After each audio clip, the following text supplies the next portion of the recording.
তো এখন সবথেকে বড় প্রশ্ন যেটা যে ইউটিউবে কি এআই চ্যানেলগুলো আর মনিটাইজ হবে না? ইউটিউব বা ফেসবুক কি মনিটাইজ করবে না ওই চ্যানেলগুলোকে?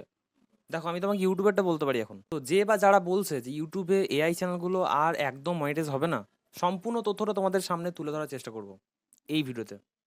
সো ভিডিওটা খুব ইম্পর্টেন্ট হতে চলেছে, লাস্ট পর্যন্ত দেখো। সবার প্রথমে আমাদেরকে বুঝতে হবে যে আপডেটটা কি এসেছিল ইউটিউবে। ইউটিউবে মেজরলি দুটো আপডেট এসেছিল। প্রথম আপডেট যেটা ছিল যে তোমার অরিজিনাল কন্টেন্ট থাকতে হবে, আর সেকেন্ডলি ছিল যে তোমার লো এফার্ট কন্টেন্ট যেগুলো ছিল সেগুলো আর মনিটাইজ হবে না। তো এখানে অরিজিনাল কন্টেন্ট বলতে ইউটিউব কি বোঝাতে চেয়েছে?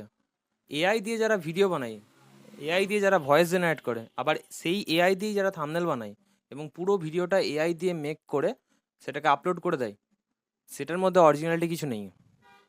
ওনার কেউ নয়। তুমি ভেবেই দেখো, ওটা কি প্রমাণ যে তুমি ভিডিওটা বানাচ্ছ নাকি অন্য কেউ? কোনো প্রমাণ আছে? তার জায়গাতে তো তুমি যদি নিজের একটু ভয়েস দাও, ভিডিও তুমি বানাও এআই থেকে, ফুটেজ তুমি নাও এআই থেকে, তোমাকে ফেসলেস যদি তুমি চাও তো বানাতে পারো, এআই থেকে ফুটেজ নিতে পারো। যদি একটু নিজের ভয়েস ওভার করো, একটু নিজের কখনো কখনো ফেস দেখালে, কিছু একটা ক্রিয়েটিভিটি দেখালে, সেই চ্যানেলটাই কিন্তু তোমার মনিটাইজ হয়ে যাবে। ঠিক আছে? দ্বিতীয়, লো এফোর্ট কন্টেন্ট।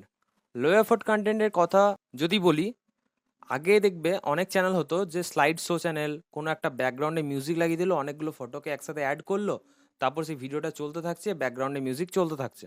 সেই চ্যানেলগুলো এখন থেকে আর মনিটাইজ হবে না। বা ধরো তুমি কোনো একটা আলাদা প্ল্যাটফর্ম থেকে নিয়ে এলে, ফেসবুক থেকে কোনো একটা ভিডিও নিয়ে এলে, তুলে পড়ে তুমি নিজস্ব এডিটিং ফেডিটিং করে কোনো একটা ব্যাকগ্রাউন্ড মিউজিক টিউজিক লাগিয়ে কিছু স্মল চেঞ্জেস করে পরে তুমি সেটাকে ইউটিউবে আপলোড করে দিলে, সেইগুলো পরে তোমার লো এফোর্ট কন্টেন্টের মধ্যে, মানে সেই ক্রিয়েটারটা কোনো খুব একটা কষ্ট করছে না, সেই চ্যানেলগুলো মনিটাইজ হওয়া একটু চাপের।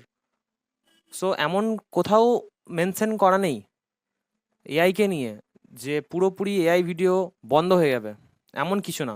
ইউটিউব শুধু এটুকু বোঝাতে চেয়েছে যে তুমি একটু ক্রিয়েটিভিটি দেখাও।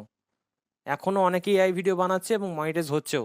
তুমি যদি ভাবছো এআই ভিডিও বানাতে পারো, ভয়েস ওভার করতে পারো নিজের, তোমারই সুবিধা হবে। ভিডিওটা ভালো লেগে থাকলে লাইক করে দিও, আর এই চ্যানেলে এরকম ভিডিও আসতে থাকবে, সো সাবস্ক্রাইব করে নিও। Thank you so much for watching.